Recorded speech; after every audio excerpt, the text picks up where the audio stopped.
대선이 본게임에 돌입하면서 각 당과 후보들의 초반 주도권 싸움이 치열하게 전개되고 있습니다. 그런 가운데 정책과 비전보다는 상대의 약점을 부각시키는 네거티브 공방전도 가열되고 있습니다. 김현 전 민주당 의원, 강현재 국민의당 강동지구을 지역위원장, 김광덕 전 한국일보 정치부장, 윤희영 오피니언 라이브 여론분석센터장 네 분 모셨습니다. 어서 오십시오. 네, 안녕하세요. 말씀드린 것처럼 대선 대진표가 확정되면서 콘크리트 같던 민주당 문재인 후보의 이른바 대세론이 흔들리는 모습입니다. 각종 여론조사에서 국민의당 안철수 후보의 지지율이 급상승했다는 것이 공통적인 추세인데요. 안철수 후보의 이야기 잠시 들어보시고 본격적으로 대담 진행합니다. 저는 누구를 반대하기 위해서 나선 것이 아닙니다.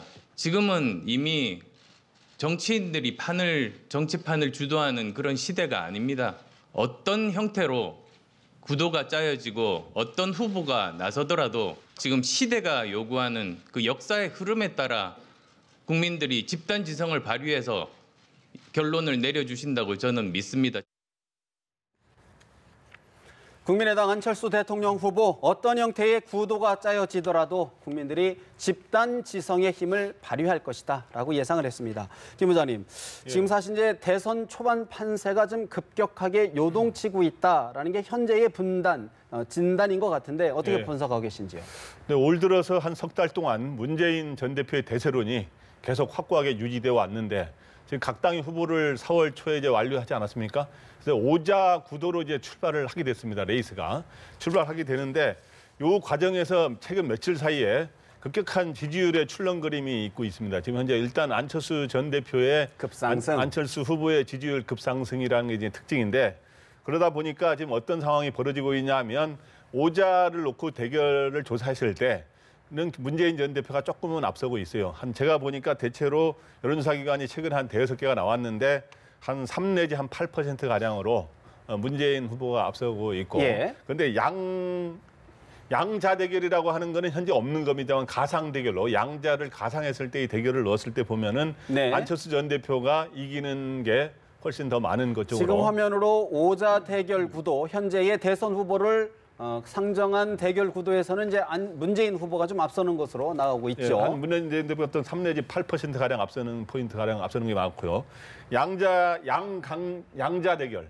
양자 대결로 했을 때는 이제 안철수 전 대표가 이기는 게 많은데 오늘 나온 또 리얼미터 조사에서는 문재인 전 대표가 또 양자 대결에서도 앞서는 거로 나와 있는데 어떤 민주당에서는 양자 대결이라는 건 현실로 존재하지 않는데 왜 조사를 하느냐 하는 이런 얘기를 하고 있는 상황이고 그러면 이 오자 대결로 제가 보기에 당분간 지속될 거 보입니다. 그러면은 오자 대결에서 어떻게 판세가 나느냐는 거는 오자에서 일단 2강으로 가는 건 맞는 것 같고요. 오자에서 2강 1중 2약이 되느냐 2강 3약이 되느냐가 앞으로 2강의 대결에 상당한 영향을 줄 것으로 보입니다. 그러니까 홍준표 후보가 과연 중이 되느냐 약이 되느냐에 따라서 그게 이제 2강의 대결에도 영향을 준다. 어떻게 보면 전반적으로는 다자 대결로 가면은 문재인 후보에게 유리하고 양자 대결 구도로 좀 가면은 안철수 후보에게 유리한 구도다 이렇게 좀 정리가 되는 것 같은데 어떻게 보시는지요? 네, 맞습니다. 이제 어떤 보수 정치 세력의 보수 후보들이 존재할 경우에는 유권자들이 어쨌든 그 심판 기류가 존재하는 상황이기 때문에 심판에 필요했던 도구로서의 이제 제1야당 그리고 이전에 이제 박근혜 전 대통령과 이제 한번 겨뤄봤던 이미지 획득하고 있는 이제 문재인 후보에게 이제 지지가 상당 부분 가는 것이고요. 만약에 이제 보수 진영의 후보들이 없을 경우에는 이른바 정권 교체 심리에 이제 상대화가 이루어지는 것이죠. 그러니까 어느 사람을 뽑더라도 대통령 당선이 될 수 있고 그것은 누가 되더라도 정권 교체가 수월하게 되는구나라고 하는 인식을 하게 되면 그 심판 심리가 다소간 조정이 되는 효과가 나타나면서 안철수 후보가 이제 지지를 더 많이 얻게 되는 부분이 있겠고 또 어쨌든 보수층에서는 상당히 오랜 기간 동안 어쨌든 문재인 후보에 대한 견제 심리가 작동되어 왔던 것들이 추가되면서 지지가 안철수 후보가 더 많이 얻게 되는 요인으로 작용하고 있다 이렇게 보입니다. 그래서 사실 이제 양쪽 후보들 보면 어떻게 보면 다 반사 효과를 얻는 측면이 있어요. 그러니까 문재인 후보 같은 경우는 심판론의 반사 효과를 얻고 있는 것이죠. 심판 기류에. 그다음에 안철수 후보는 보수 몰락의 반사 효과를 사실 얻고 있는 측면이 있거든요. 그런 부분에서 이제 누가 더 견고한 지지 기반을 확보하면서 자기가 주도하는 어떤 긍정적 프레임으로 선거를 끌어가느냐 여부가 이제 앞으로 주목해봐야 할 부분이라고 할 수 있을 것 같습니다. 사실 이제 여러 안 후보의 지지율 급등세를 이제 분석하는 시간이 좀 엇갈리는 것 같아요. 이게 어느 정도 조정을 받을 것이다, 아니면 상당 부분 이게 유지될 것이다, 이런 좀 관측이 좀 엇갈리는 것 같은데 우리 강 변호사님 어떻게 전망하시는지요? 일단은 안철수 후보의 지지율이 굉장히 파죽지세 형국으로 아주 치솟고 있는데 이것이 사실 시작된 지 며칠 안 됐습니다. 경선이 끝난 지도 며칠 안 됐고 짧은 기간에 거의 양강 내지는 접전의 구도, 때론 어떤 여론조사에서는 물론 양강 구도에서 앞지르기도 하는 그런 정도까지로 왔기 때문에 이것이 뭐 조정을 받는다기보다는 앞으로 더 추이를 봐야 될 정도로 네. 예, 이제 시작 단계이기 때문에 뒤로 갈수록 이 상승세가 좀 지속되지 않을까. 그리고 조정을 받으려면은 또 다른 어떤 변화가 있어야 되잖아요. 그런데 그 변화라고 할 것이 지금 상황에서는 보수, 그러니까 홍준표 후보를 중심으로 한 보수 후보가 보수표를 어느 정도 계속 좀 더 가져갈 것이냐. 이 정도가 이제 안철수 후보님의 이 상승세를 조정 국면으로 좀 가게 할 수 있는 변수라고 할 수 있는데 아무래도 선거가 네. 워낙 임박하게 다가오고 있어서 이 정통적인 보수 지지층들이 뭔가 보수를 재건해야 된다라고 뭉치기에는 시간적으로나 그리고 예. 박근혜 대통령의 뭐 구속된 상황이라든지 이런 상황에서 좀 포기 쪽으로 갈 가능성도 없잖아 있기 때문에 보수표로 인해서 안철수 후보님의 지지세가 표가 조정이 흔들리는? 되는 그런 가능성은 조금 희박하지 않을까 이렇게 보고 있습니다. 이제 시작에 불과하다라는 이제 분석이신데 우리 김 의원님은 어떻게 보시는지요? 본인이 그러니까 이제 국민들의 이 성향으로 보면 개혁이냐 또는 진보냐라고 하는 분들이 60%고요.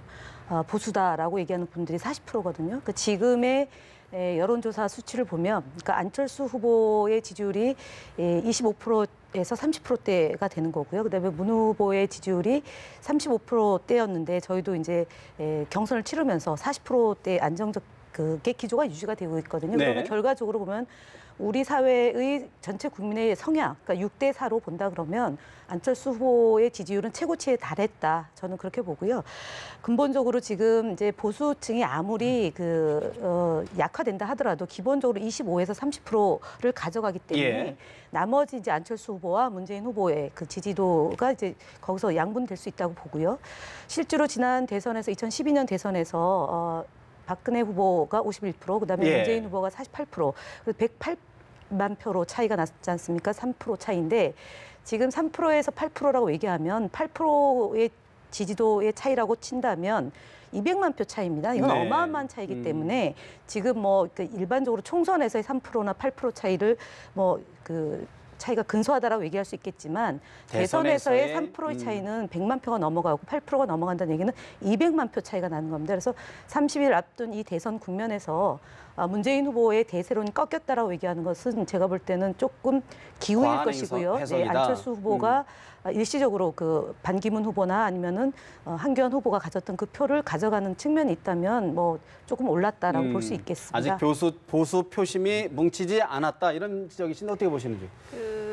김현 전 의원님께서 이제 보수표가 아무리 못해도 20%, 30%는 가져갈 수 있다는 말씀을 하셨는데 저는 이건 역시도 웬만큼 평상시 상황일 때라고 생각합니다. 예를 들어 단순히 보수 정당이나 보수 후보가 잘 못해서 보수들이 이제 등을 돌리는 그런 상황일 때는 그래도 보수는 보수를 찍기 때문에 20%, 30% 가까이는 뭉칠 수 있다라는 얘기가 나오지만요.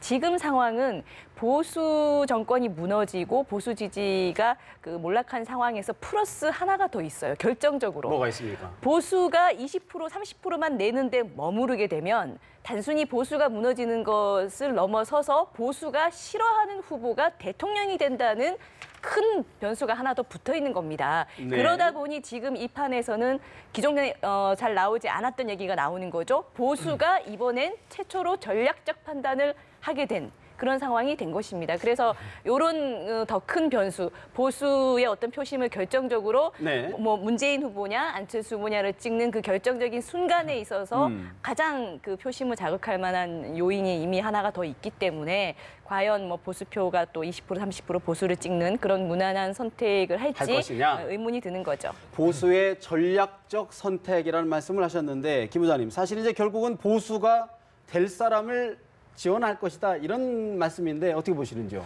네, 그래서 이제 보수의 전략적 투표라는 말은 사실 이번 대선에 처음 나오는 말이에요. 과거에는 호남의 전략적 투표라 그래서 호남표가 결국엔 중간에는 6대4, 7대3으로 나눠져 있다가도 막판에는 한쪽으로 많이 몰리는 현상이 벌어지지 않았습니까? 전략적으로 어떻게 뜻이 모아져서. 근데 지금은 보수들이 그동안 탄핵 정국 속에서 네. 최순실 국정농단과 탄핵 정국 속에서 굉장히 흩어져 있었어요. 샤이 보수도 있고 뭐 적극적인 보수도 있고 이렇게 흩어져 있다가 지금 현재 오자 구도 출발선상에 하면서 이제 보수들이 좀 움직이는 약간의 전략적 투표 성향을 보이고 있는데 그래서 이런 이야기 있습니다. 보수들이 이번에 보수 초반에 홍준표 후보가 네. 좀 유승민 후보를 포함해서 굉장히 좀 기대를 모으고 잘하면 거기에 표를 몰아주려는 마음이 있었을 텐데 최근에 두 사람이 적통 논쟁을 하면서 오히려 더 지지율을 깎아먹는 그런 현상이 나타나고 있어요. 그래서 네. 실제로 지금 오자구도 여론조사에서도 보면은 홍준표 후보는 10% 전후가 나오고 있고 유승민 후보는 뭐 지금 이제 2, 3%밖에 네, 안 네. 나오는 이런 현상이 저 보이고 좋아하죠. 있는데 그래서 저는 이 두 대선이라고 하는 건 이런 게 있습니다. 자기가 가장 좋아하는 후보를 찍기도 하지만 누구를 대통령이 되지 않기 위해서 투표장에 간다 반대 이런 말이 투표할 수도 일종의 있다. 정치학에 나오는 얘기예요. 그러니까 우리 한국뿐만 아니라 그런 현상이 있기 때문에 이번 보수들이 결국에는 캐스팅 보트를 할 가능성이 있다. 그럴 경우에 보수들이 그럼 다 똑같이 뜻이 모아지는 건 아니지 않습니까? 그러면은 결국엔 뭐냐 하면 보수 후보가 저는 끝까지 한 사람은 간다고 봅니다. 그럼 그 보수 후보가 표를 약간 최대 25% 얻을 가능성도 있지만 10% 미만을 얻을 가능성도 심지어 있어요. 그래서 저는 그 보수 후보가 과연 몇 프로를 얻느냐가 오히려 이제 문과 안에 이 두 후보의 누가 승리를 하느냐에 상당한 영향을 줄 거로 보입니다. 그래서 저는 하여간 뭐 지금 말씀하시는 두 분의 의견 뭐 예측치고요. 실제로 지난 2007년도에 투표 그 퍼센테이지가 아마 성향을 이번 보면. 2017년도에도 네. 그대로 좀 투영되지 않을까 싶습니다. 그때 이명박 후보가 얻었던 표가 47% 되고요. 그다음에 정동영 후보가 얻었던 표가 26%, 이회창 후보가 얻었던 표가 15%, 그다음에 문국현 후보의 표가 6%대로 이렇게 사자 대결 때 나타난 것이거든요. 그래서 지금은 어쨌든 현재까지는 오자 대결로 간다고 치면 실제 나오는 이런 그 뭐 앞서 얘기했던 41% 문재인 후보의 41% 지지율이 100% 투표율이 아니라 80%나 75% 투표율로 간다고 치면 가반이 넘어간다라고 예. 볼 수 있고요. 그리고 앞서 얘기했던 보수층이 기본적으로 제가 늘 얘기하는 거지만 지방선거를 앞두고 있는 대선이기 때문에 실제로 지방선거를 포기하고 대선을 치르지는 않게 됩니다. 예. 그래서 어쨌든 자유당의 의석수가 90여 석이 넘고요. 그다음에 국민당의 의석수가 오늘로서 40석이 됐고, 예. 그다음에 그 바른당의 의석수가 30여 석이고 정의당 의석수가 있지 않습니까? 그래서 실제로 대선이라는 큰 판의 선거는 기본적으로 그 의석수와 그다음에 조직력, 그러니까 정당과 후보가 맞물려 같이 가는 거지. 정당이 빠진 상태로 후보 개인기로 갈 수는 없는 거다라고 한계가 보여지기 있을 때문에 것이다. 안정적 국정 운영과 특히 적폐를 청산하겠다라는 그런 의지가 담겨져 있는 이번 그 조기 대선에서는 예. 그 여러 방면에 걸친 그 다양한 국정 운영 경험 있는 부분에 대해서 존중해주는 표심이 나타날 거다라고 봅니다. 보수를 좀 응원하시는 걸로도 좀 들리는 것 같은데 어떻게 보시는지요? 그러니까 이제 안철수 후보의 지지율은 뭐 어쨌든 최근에 상승한 것이고 어떤 보수층이 어쨌든 이제 주의를 찾지 못한 상황에서 옮겨오는 부분들 또 보수층의 어떤 문재인 전 대표에 대한 견제 심리 작동하면서 이제 최근에 급상승한 것이기 때문에 그 안정성은 사실은 뭐 문재인 후보의 지지층에 이제 비할 정도는 아직은 아니고 충분하게 견고하게 성숙됐다라고 이제 보기는 힘들 텐데요. 그런데 어쨌든 이 보수표가 갔다가 사실 다시 돌아간다라고 가능성은 저는 이렇게 높게 보는 편은 아닙니다. 왜냐하면 이것은 이제 매우 오랫동안 진행되어 왔던 현상이거든요. 네. 그러니까 반기문 전 총장도 사실 어떤 보수의 내부에 있던 인물은 아니었거든요. 근데 지지를 충분하게 보내왔고 또 이제 황교안 대행 같은 경우는 물론 이제 지난 정권에서의 총리이긴 합니다만은 어떤 정치인은 아니었는 상황에서 지지 표출을 해왔고 그다음에 민주당의 안희정 지사에게 또 이제 옮겨가 왔던 것, 굉장히 학습을 오랫동안 해왔던 상황이거든요. 그런 상황에서 지금 보면 최종 종착지라고 할 수 있어요. 안철수 후보가. 왜냐하면 그 이후에 대안이 구도 전환 없죠. 가능성이 이제 예. 높지 않기 때문에 그런 면에서 쉽게 이제 빠져나갈 가능성, 다시 이제 보수로 복귀한다거나 이럴 가능성이 높지 않고 그다음에 말씀하신 바는 선거에서는 어쨌든 개인 유권자들이 본인 표의 가치를 높이는 이제 행위로 그러니까 당선에 기여하고자 하는 심리가 작동되기 때문에 이른바 사표 방지 심리라고 할 수 있을 텐데 그러니까 가능성이 없는 보수 후보를 통해서 뭐 투표 행위를 하는 것보다는 보다 이제 가능성이 있는 인물 그러면서 수용도가 높은 인물에게 표를 던지는 그런 행위들은 뭐 사람들이 합리적 행동으로 나타나는 측면이 있기 때문에 보수층으로서는 그런 부분을 감안하면 뭐 쉽게 이제 빠지지는 않을 좀 것으로 상당 부분 봤다. 좀 갈 것이다. 네, 그래서 경쟁 구도로 선거가 진행될 가능성은 뭐 매우 높아졌다. 아니면 사실상 경쟁 구도 국면은 진입했다라고 보는 것이 일단은 이제 합리적인 분석일 것 같습니다. 그럼에도 불구하고 안철수 후보를 바라보는 시각이 사실은 자체의 경쟁력도 있지만 민주당 경선에 반사 효과를 좀 얻은 것 아니냐. 도대체 경쟁력이 뭐냐 이렇게 좀 그런 시선도 있지 않습니까? 어떻게 풀어야 될까요? 민주당 경선의 반사 효과라는 말은 말이 안 되는 거죠. 어차피 각 당이 역 컨벤션 효과다 그러니까 뭐 이런 각 이야기도. 당이 경선을 하는 이유는 각 네. 당마다 한 명의 후보를 내기 위한 거잖아요. 그러니까 오히려 반대로 얘기하면은 기존에 각 당마다 한 후보가 정해지지 않은 상황에서 모든 경선에 참여하는 후보를 쭉 늘여놨을 때 오히려 안 대표님이 이제 불이익이라고 할까요? 이제 여론조사 결과에서 계속 지지율이 못 나왔잖아요. 네. 그것이 이제 정상적인 수순으로 정리된 효과라고 볼 수가 있는 거고, 그리고 사실 한 당이잖아요, 민주당이. 그러면 그 민주당 안에 같은 소속돼 있는 주자들이 경쟁을 했고 그 중에서 한 명이 됐으면 원래는 그 효과가 그 한 명한테 가야 되는 되는데. 겁니다. 근데 그 효과가 한 명한테 가지 못한 것의 원인이 어디 있냐가 결국은 문재인 후보의 외연 확장이 참 안 된다라는 것으로 다시 귀결이 되는 것이고요. 그리고 보수 진영이 이번 대선에서는 이제 대통령을 못 만들더라도 오히려 차기에 뭐 지방선거도 있고 총선도 있으니 그때를 봐서 좀 집결하지 않겠냐라는 의견도 있을 수 있는데 저는 이렇게 봅니다. 이번에 대통령 선거에서 대통령을 만드는 투표를 하는 사람은요, 일반 국민이에요. 그러니까 아무리 보수를 지지한다 해도 일반 국민의 입장에서 앞으로 5년을 운영할 대통령을 누구를 만드는 게 좋겠냐라는 생각만 하거든요. 네. 근데 보수가 그래도 차기 지방선거 총선 생각해서 행동해야 되지 않냐라는 말은 정치권에서 나오는 얘기입니다. 보수 정당이라든지 예, 예. 정치를 하시는 분들이. 근데 투표를 하는 거는 뭐 일반 국민이어서 어느 당의 어떤 정치인이 다음 지방선거에서 뭐가 되고 총선에서 몇 석이 되고 이런 고민까지는 하지 않아요. 당장 앞으로 5년 어떤 대통령 밑에서 뽑을 국민들이 것이냐. 있어야 하느냐만 생각하기 때문에 그 부분은 조금 실제 투표 결과에서는 또 현실성에서 하나 좀 질문을 떨어지는 드리면 얘기다. 사실은 이제 아까 우리 김 의원님도 이야기를 하셨던데 이제 40석의 소수 정당의 한계가 있지 않느냐 이런 지적도 좀 많이 나온단 말이죠. 어떻게 네. 봐야 될까요? 저희 당이 제3당이고 소수당인 건 맞습니다. 하지만 이 3당을 만들어주신 것도 국민의 뜻인데 결국은 이렇게 생각합니다. 안정적 국정 운영의 조건을 의원 수로만 보는 것이 맞느냐. 왜냐하면 저는 오히려 보수층이, 그러니까 보수 지지자들이 대부분 안정된 국정 운영을 원하는 지지자들입니다. 그런데 이분들이 문재인 후보에 대한 이제 반문 정서라는 게 있고, 뭐 심지어 누군가는 보수층은 문재인 포비아가 있다, 공포증이 있다고 할 정도로 정서가 있는 이유가 뭘까를 보면 결국 대통령제, 우리가 지금 제왕적 대통령제 얘기를 계속하고 있는데 이 제왕적 대통령제를 그대로 유지하면서 이번 선거를 또 치르게 됐단 말이죠. 그러면 대통령 한 사람이 안정적인 사람인가, 어떤 성향인가, 화합과 협치를 할 수 있는 사람인가가 저는 주목돼야 네. 된다라고 봅니다. 왜냐하면 결국 박근혜 대통령을 보십시오. 얼마나 많은 의석을 가지고 있고 탄탄한 보수 지지층을 과반을 넘는 지지를 받고 대통령이 됐는데도 그 대통령 자체의 불통, 아집, 네. 이런 것들이 결국은 국정농단까지 왔기 때문에 우리 국민들이 안정적 국정 운영을 바라보는 기준도 저 후보가 대통령이 됐을 때 어떤 모습의 운영을 할 것인가를 볼 것 같습니다. 숫자는 숫자에 불과하다 이런 말씀이신데 대통령이 개인이 잘못해서 국정농단 사태에 이루어진 것이 아니고요. 집권 정당이었던 새누리당과 그다음에 그 정부와 대통령이 공의 국민을 배신했던 것 때문에 국정농단이 일어난 거죠. 대통령제의 문제라기보다는. 네. 그래서 그만큼 지금 뭐 문재인 후보에 대해서 적폐 세력이 두려워한 이유도 대한민국을 바로 세울 수 있는 대안이기 때문에 문재인 후보에 대해서 두려워한다라는 얘기를 할 수 있는 것 같고요.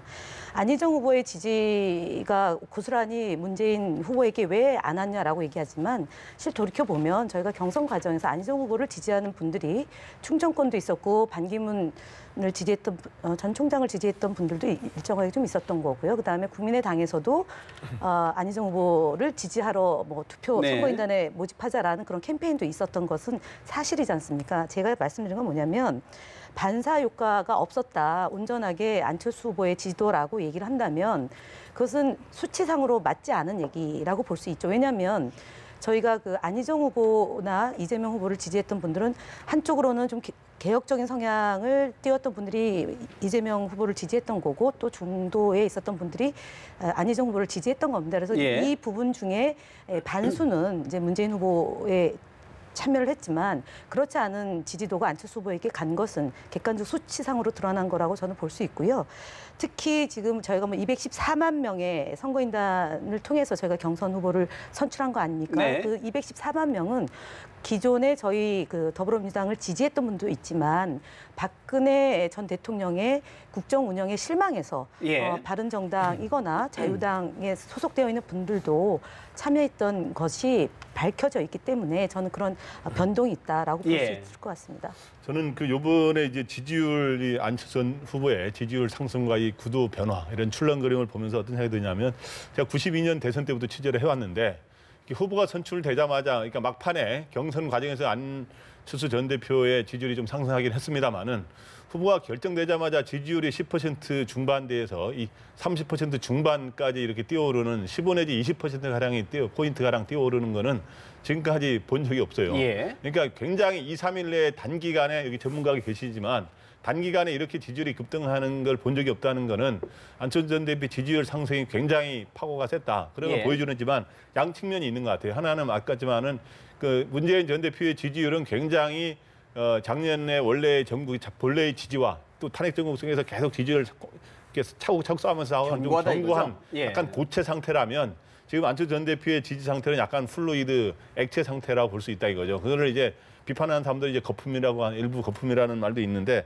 근데 양측면이란 게 뭐냐면 앞으로 지지율이 더 상승할 수 있는 여지도 사실 있고 또 하나는 지지율이 빠질 수 있는 여지도 사실 있어요. 예. 앞으로 이제 33일 남았다는데 굉장히 그 사이에도 한 내복에 2번의 출렁거림이 있을 수 있거든요. 그래서 그러한 것들은 어떤 거냐면 일단은 지금 안철수 전 대표가 본격적인 검증 공세를 현재 받은 적은 없다는 예. 거죠. 그러니까 굉장히 여러 당이 막 지금 현재 문재인 전 대표는 3당이 나서서 막 공격하고 있는 상황인데 이런 공격을 받았을 때 과연 그걸 잘 넘길 수 있느냐. 또 하나는 측면은 지금 안철수 전 대표는 2개의 전선에서 싸우고 있는데 하나는 문재인 전 대표와 전선에서의 누가 이기느냐의 싸움을 벌이는 것도 있지만 지금 현재는 진영과. 보수 후보들과의 선두 누가 이기느냐 싸움이 아니라 보수 후보들의 표를 어느 정도 이하로 내려가게 만들어야 승리할 수 있는 거거든요. 어찌 보면 좀 제로섬 게임 측면이 있거든요. 그래서 예. 그 2개의 전선에서 싸우는 그러한 것들이 있는데 어쨌든 굉장히 그러한 여러 가지 변화 가능성이 있습니다만은 앞으로의 그러니까 이제 문재인 전 대표가 대세론이라면 이제 네. 안철수 전 대표는 이제 또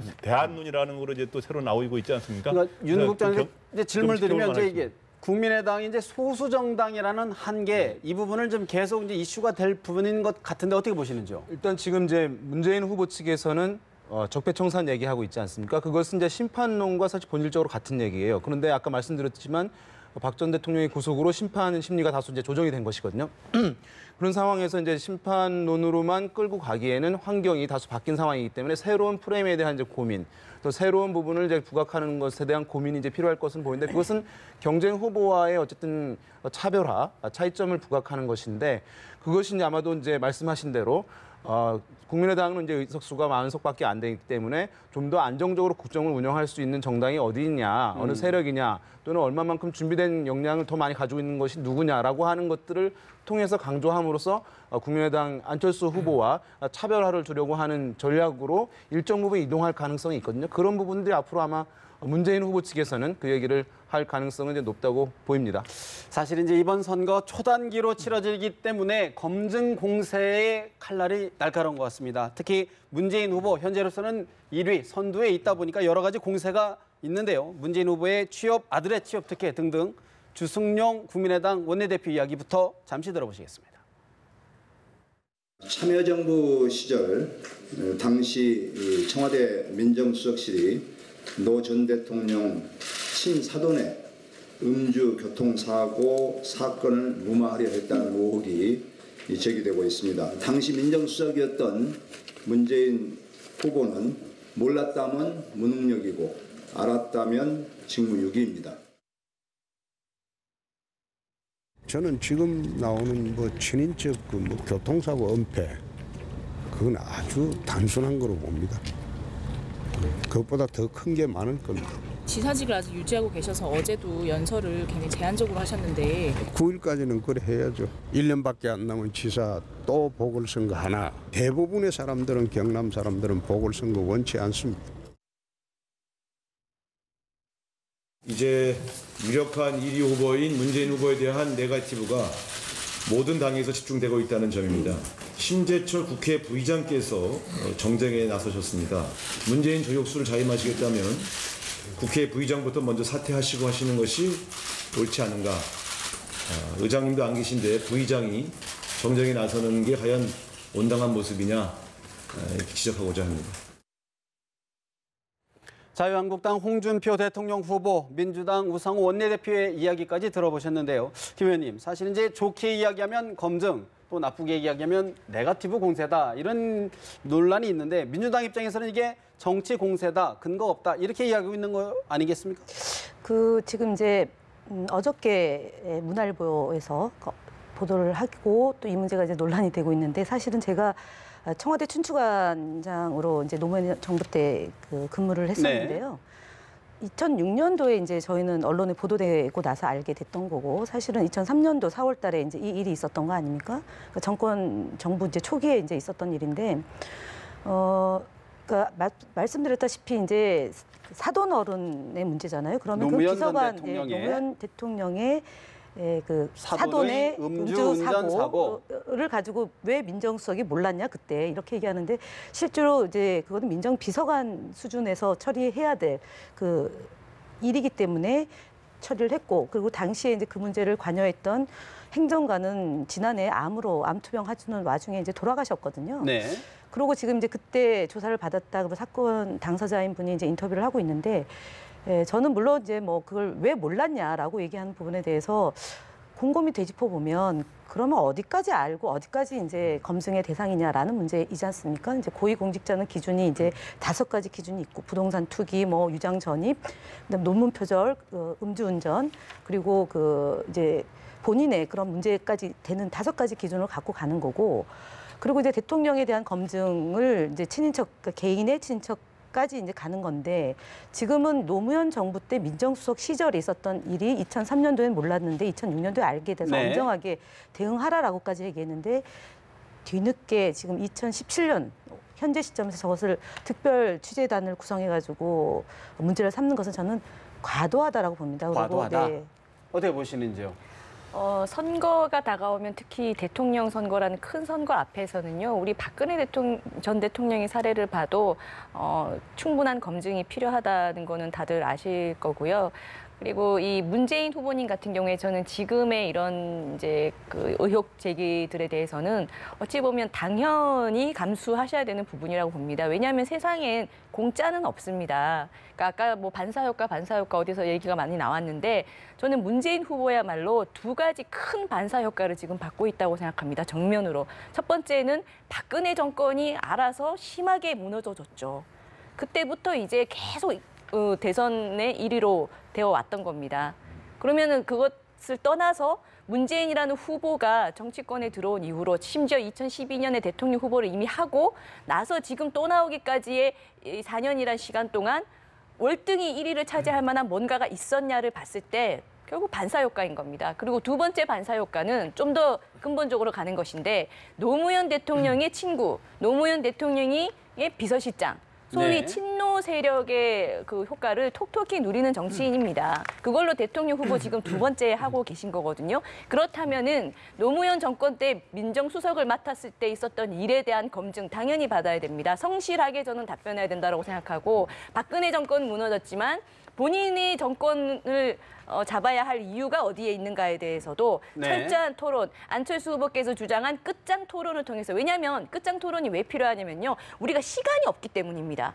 박근혜 전 대통령이 탄핵됐다고 해서 우리가 또 시간 없다고 해서 제대로 검증하지 못하고 대통령을 뽑아서 5년을 보낼 수는 없는 거기 때문에 시간이 얼마가 됐건 뭐 하루를 잡건 1박 2일을 잡건 후보 간의 끝장 토론은 필요하다, 이런 거거든요. 이 두 가지 부분에 있어서는 문재인 후보가 네. 당당하게 본인이 감수하고 통과해야 하는 일이다라고 생각하는 게 맞지 않을까 네, 싶습니다. 뭐 검증하자는 거에 대해서 뭐 회피하고 마다할 이유는 없습니다. 근데 그 검증이 그러니까 있지 않은 사실을 허위로 허상을 만들어서 과도하게 부풀리기 하는 부분에 대해서는 얘기를 하는 거고요. 그건 선거법상도 적용이 됩니다. 그래서 네. 공정하게 그리고 객관적으로 보도해야 될 준수의 의무가 있기 때문에 말씀을 드린 거고요. 안철수 후보는 이제 그 검증이 시작이 되는 거죠. 그래서 지금 그 차떼기 동원해가지고 문제됐던 게 지금 선관위에 조사가 되고 있고, 부산에서도 조사되고 있고, 전주에서 조사되고 있고요. 그다음에 선거인단에 그 조폭이 개입돼 있느냐라는 언론 보도도 있습니다. 그래서 네. 이 부분에 대해서는 부인하고 있지만 그 경찰 관계자에 따르면 이미 4명은 경찰의 그 관리 대상이 있는 거고 2명은 새롭게 이제 관리 대상으로 포함되어 있다라는 게 언론 보도에 있기 때문에 네. 그러니까 문재인 후보에 대해서 검증을 세게 해야 된다라는 지적 옳습니다. 그리고 세게 받아왔고요. 그리고 안철수 후보는 지난 2012년도에 후보 경선에 뒤늦게 들어왔고, 그다음에 후보가 아니었기 때문에 검증 절차는 사실은 그닥 없었다. 그래서 네. 이제 30여일 남은 기간 동안에 세 차례의 TV 토론과 그 언론에서의 검증이 이제부터 필요하다. 시작이라고 이제 봅니다. 네. 호남 경선, 국민의당이 호남 경선에 이제 선거인단 동원 의혹에 대한 지적을 해주셨는데 어떻게 보시는지요?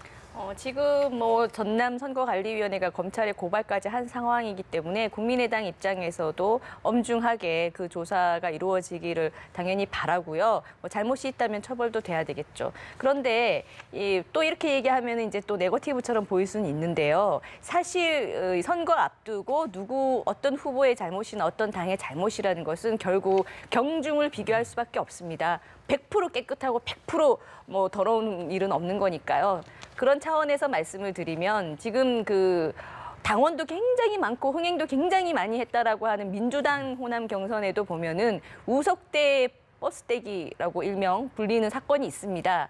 이거는 문재인 후보께서 그 우석대 교수가 민간인이기 때문에 민간 지지자의 개인 일탈 행동이다, 이렇게 얘기했지만요. 그것만으로는 저는 안 된다고 봅니다. 그리고 이 우석대 같은 경우에 문제가 되는 것은요, 대학생들을 동원했고 이 대학생들을 정치의 어떤 경선에 투표하게 함으로써 식사도 뭐 제공하고 영화도 보게 하고 이랬던 건데, 이것이 그 검찰에서 우석대 압수수색까지 됐어요. 네.